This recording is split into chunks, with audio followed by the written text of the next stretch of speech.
Good afternoon and welcome to Open for Questions, a special Q&A connected with the White House Conference on Bullying Prevention. This is a session for you, a chance for you to have your questions answered about bullying, an issue that affects all of us. I am Kelly Wallace, Chief Correspondent for iVillage, and I am joined by the Secretary of Health and Human Services, Kathleen Sebelius. And if you have questions for the Secretary, send them right now to us on Twitter at iVillage, or go to iVillage on Facebook and we will pose them to the Secretary. Again, this session is for you. It is being live streamed on whitehouse.gov and iVillage.com. Madam Secretary, thank you so much for being here with us today. Kelly, it's great to be with you. First question, this conference on bullying prevention, what do you hope is accomplished by this meeting today? Well, I think that what we hope is that parents, teachers, community leaders, but also kids who are being bullied know that there are some help and support, that there are places to turn, that there are adults who really care, and that there are ways that they can have safe schools, safe neighborhoods, safe homes, and people to call on when bullying begins.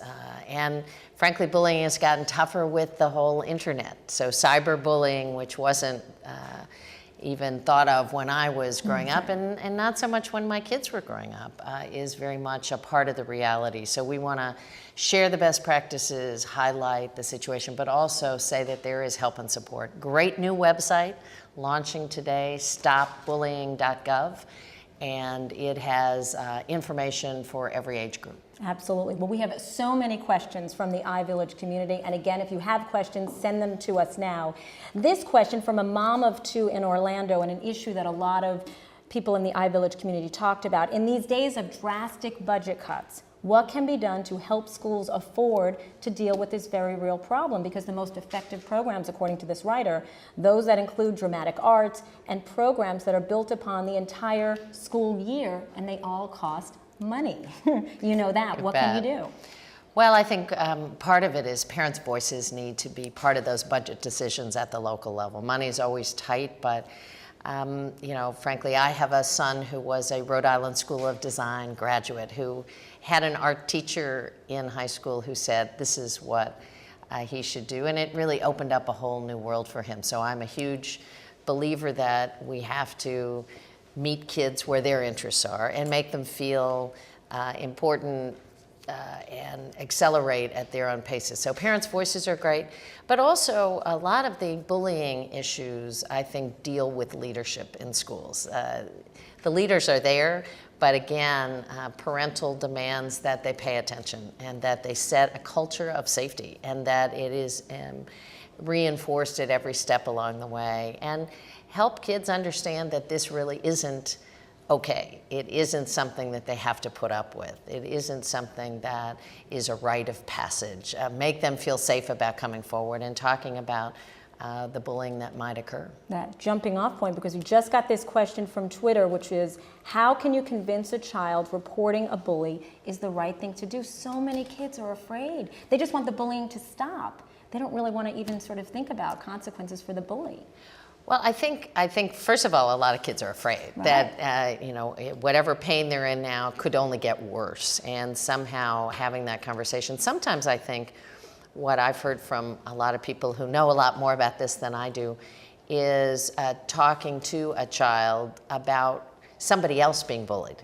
What would you do? How could you help? So it doesn't personalize it, but it puts them in the situation of being somebody else's defender is often a good way to get information. But again, children need to be safe and they need to feel safe, and we just need to somehow reinforce the message that it is not okay to be in a situation where you're made to feel afraid all the time, and schools certainly aren't a place that should happen.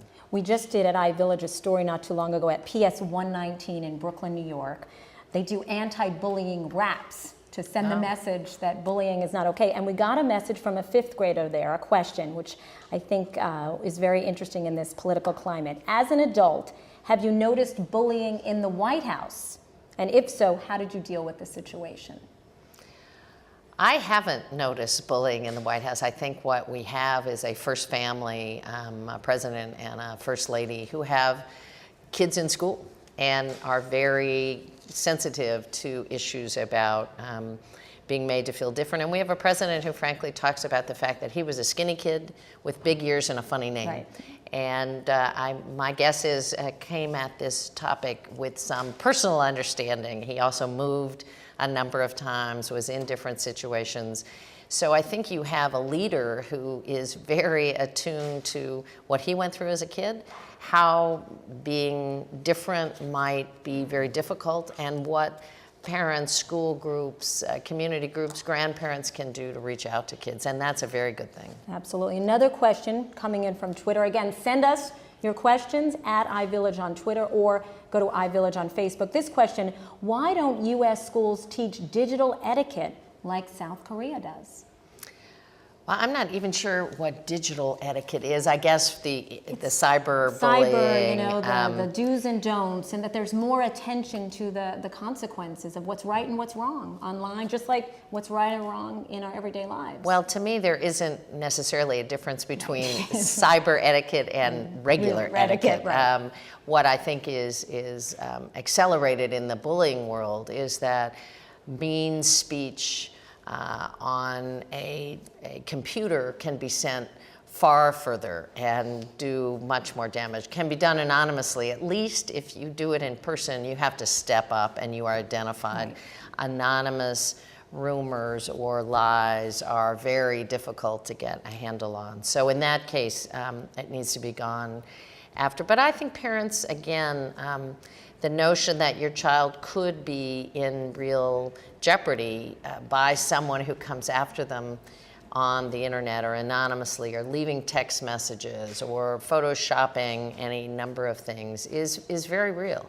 And so understanding that, helping to monitor it, and helping a child to understand it's not just somebody who pushes you down or takes your lunch money, but those kinds of messages, images, rumors are equally bullying, and having a child understand that that's no more acceptable than is somebody who would come up and shove you down. Absolutely. We just got a question from Twitter, and it mirrors a question that we got from a mom with a special needs child in Queens. The question from Twitter is, how do we raise the importance of language and special needs bullying when the R word, is so accepted in our vernacular? And this woman from Queens says her greatest fear is that her special needs son won't be able to tell her about the bullying incidents at school because he has limited communication skills. So what steps will politicians and school officials take on local and state levels to prevent and deal with bullying of students with disabilities? Well, I think it's a great question, and again, it's I would say the disabilities community, particularly those who have language challenges, are in a particularly difficult situation because they can't necessarily come forward. But anybody who's different and made to feel different is in some of this jeopardy. Again, I think the stopbullying.gov has recommendations for parents, for grandparents, for the kids themselves, for others to look at strategies to identify and go after this. But I would say that calling people out on language is appropriate, whether it's a homophobic joke or a use of a terminology that unfortunately some people do without thinking about it. I can guarantee you, being called out, they think about it the next time. It forces some confrontation, and whether it's a racial slur or some kind of derogative comment based on special needs or a homophobic comment, I think the more that language is confronted directly, reminding people that that has real impact, that words really do matter, is appropriate. Absolutely, consequences to those words. And a common question we got, which is how young? Like, when do we start talking to our kids? Beth Engelman, she's one of our iVoices on iVillage, a mom of one from Glenview, Illinois, says, should we talk about school bullying with young children under 6? And if so, how?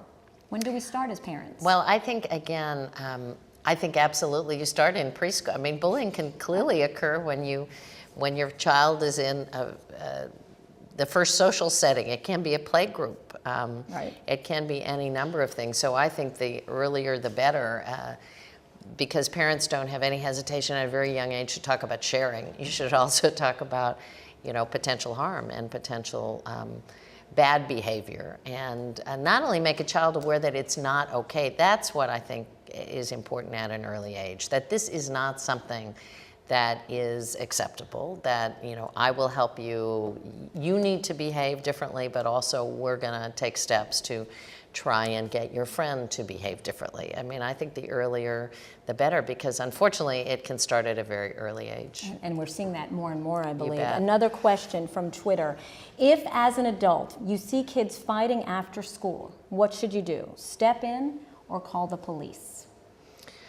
Well, again, I think that's a bit of a judgment call. How big are the kids? I know. How, are their weapons drawn? And unfortunately, those situations, I'd say first, don't walk away. Right. Don't That's go key. away. Get involved. Either get involved yourself, get help and get involved, call the police, any number of strategies. But don't just go by and say, oh, well, they'll work it out.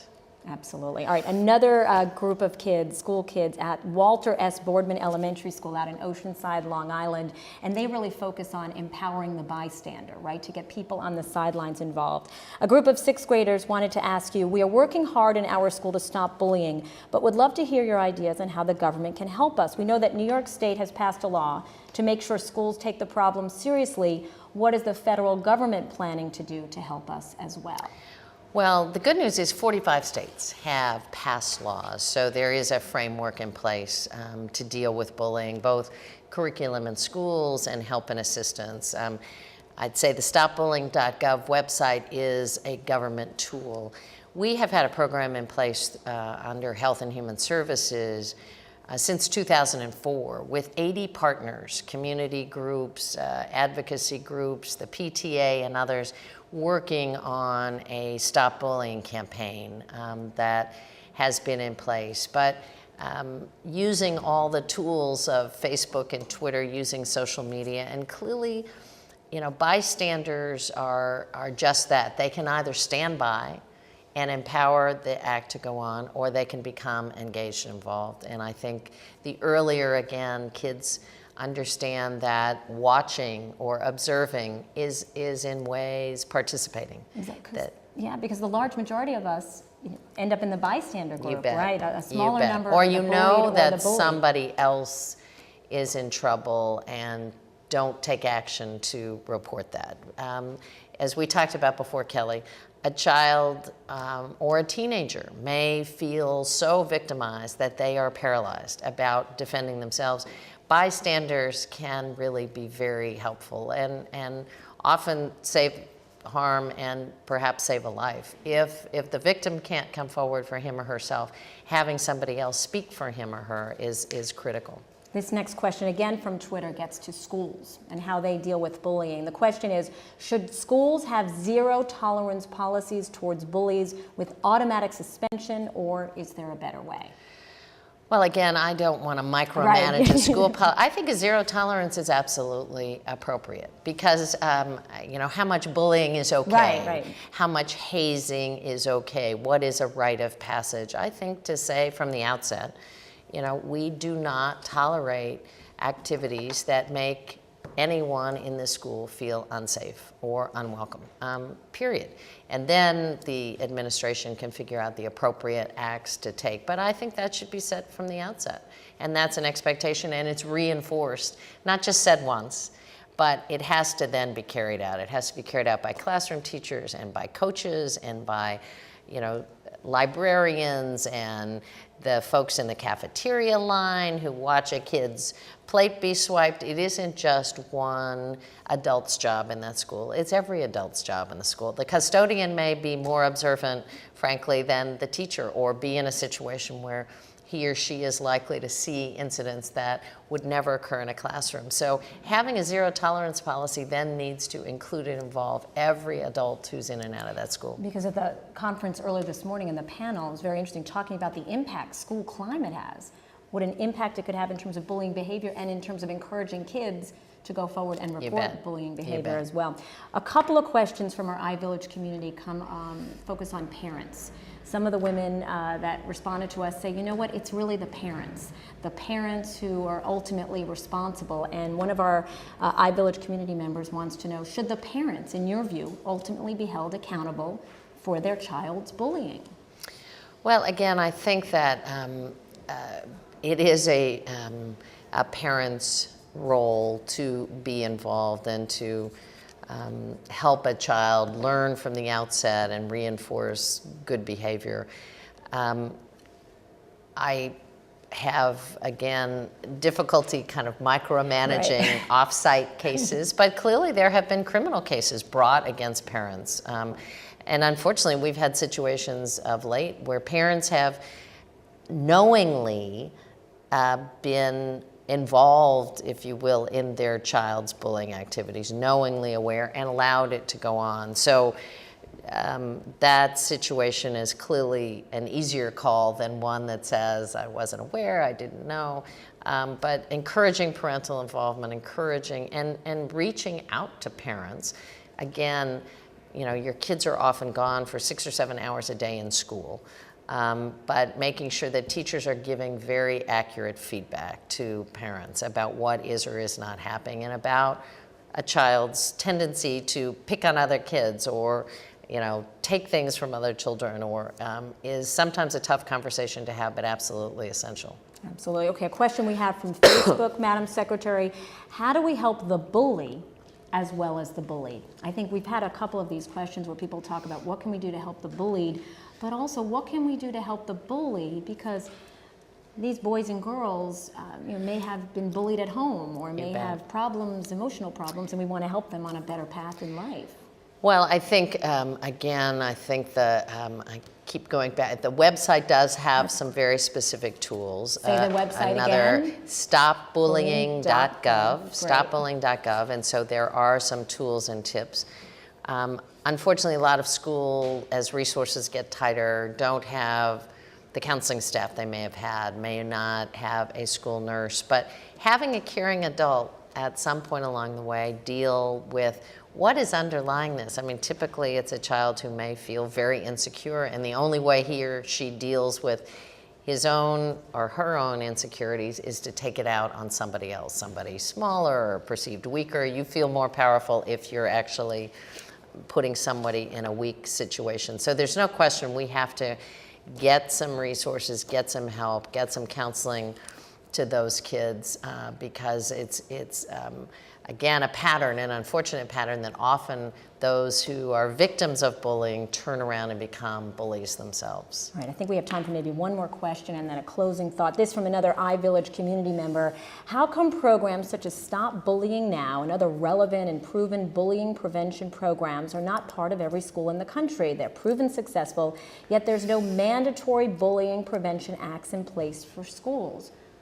Would you, in your view, opinion, support? Again, I know you don't want to micromanage and tell schools what to do, but do you think that there should be some mandatory bullying prevention in every school? Again, a lot of, yes, I do. And a lot of states have taken action, passed laws, the vast majority in the country. There are now protocol being introduced in school curriculum. Secretary Duncan, I'm on the iVillage site with you. Secretary Duncan at the Department of Education is very much a part of this, is also the father of younger children in school, is very committed to using their resources, their strategies, their support to, spread the word that not only is this not acceptable, but there are things that we can do. I think the more we talk out loud about the fact that this is real and it is not acceptable, and there are great practices that we can highlight, put a spotlight on, and spread throughout the country, the faster we're going to bring bullying to an end. All right, Madam Secretary, I know you have to go run off to the conference and yes, closing I comments. Do you feel encouraged? Like you said, raising awareness is part of it. Obviously, there's a huge mountain to climb. But do you feel, we've seen so many tragic cases and they break your heart. Do you feel encouraged that we're getting the word out and at least people are taking notice? What's your sense of it? Well, I think to have President Obama and First Lady Michelle Obama bring together experts, parents, teachers, counselors, mental health professionals from across the country, tapping into not only the great resources of the federal government, local governments, but also recognizing that this is this is the village that's raising a child. This is wrapping resources and help and support around our kids. And having these conversations, shining a bright light like you're doing right now with the iVillage listeners and viewers is really important, but the conversation has to continue. It can't just be 2 days in March of 2011 that we're going to focus on this and then we're going to go on to other things. I mean, each of us should turn around and have conversations with our own kids, have a new conversation with the teacher. If your school is not paying enough attention to this, bring that home. There are many steps to take along the way, and talk to your child on a regular basis, not just how your day went, but how did everybody's day go? Did anybody have a tough time, and why? And do they usually have a tough time? I mean, I think there are ways to actually put this topic on the table to not only make your child be a more responsible bystander, but also get some information about how safe is their environment, not only for them, but for everybody. That's great advice, because the president, the first lady even joked it's a little tough to get answers from Sasha. They said every time they say, how was school today? Fine. But for everybody else, for all having moms them and talk dads, about other kids. kids. Did anybody have a tough time, Yeah. and why, and what's going on? And sometimes, at least it's been my experience, that kids are much more willing to come forward with somebody else's story, somebody else's situation, and not their own. Absolutely. Well, Madam Secretary, we hope to continue the conversation with you and come back and do more on this. Happy to. Thank you again. Kathleen Sebelius, Secretary of Health and Human Services. I'm Kelly Wallace, Chief Correspondent for iVillage. Thank you so much for joining us for this special Q&A as part of the White House Conference on Bullying Prevention. Again, check out that website, right? Stopbullying.gov. Thanks for joining us, and have a great day.